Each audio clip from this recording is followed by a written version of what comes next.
said they had drunk Buckfast. In a study of litter in a typical housing project, 35% of the items identified were Buckfast bottles.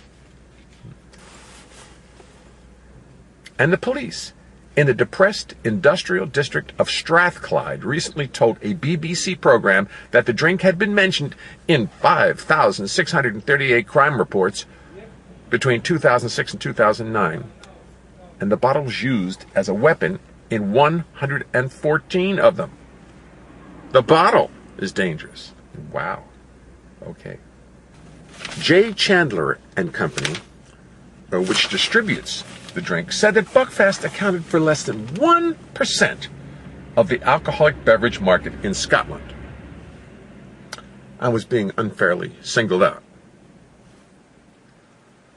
Norrie said his wine-making a sign that the monks of Buckfast Abbey have strayed from the teachings of Saint Benedict. An accusation recently leveled by an Episcopalian bishop. Saint Benedict, see, an Episcopalian bishop says, the monks are turning everybody into drunks. That's what he should have said. And so Jay Chandler says, the company that distributes Buckfast says, it's always wise to remember that Jesus turned water into wine. Yes, that solves the whole thing. Jesus turned water into wine. Well, Jesus was a good guy. He knew how to make friends. On average, Scots, age 16 and older, drank the equivalent of 12.5 quarts of pure alcohol each in 2007, the 8th highest rate in the world.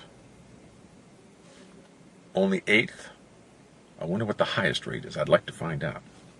The government estimates that alcohol misuse costs Scotland $3.6 billion annually in health and social problems and loss of productivity. Makes sense.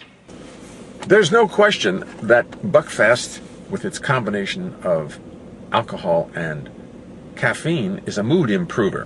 One person's helpful mood improver, though, is another worryingly effective stimulant. The drink is 15% alcohol by volume. 15%, so it's 30 proof. I think that's how it works.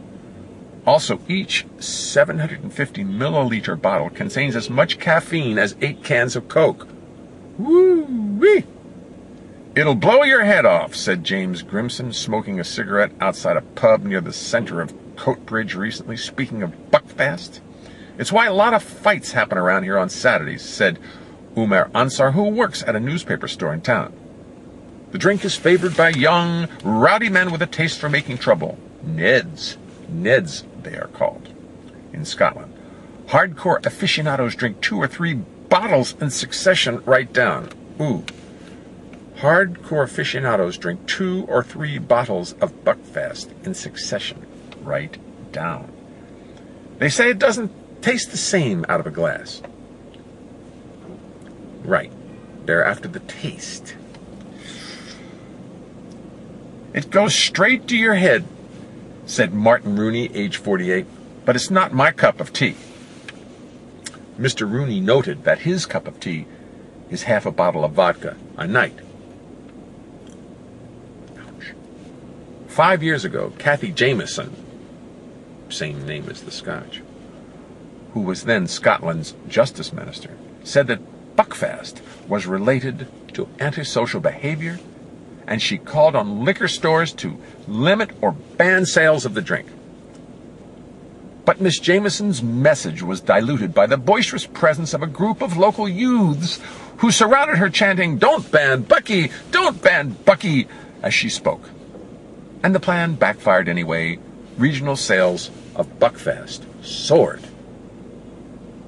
Buckfast.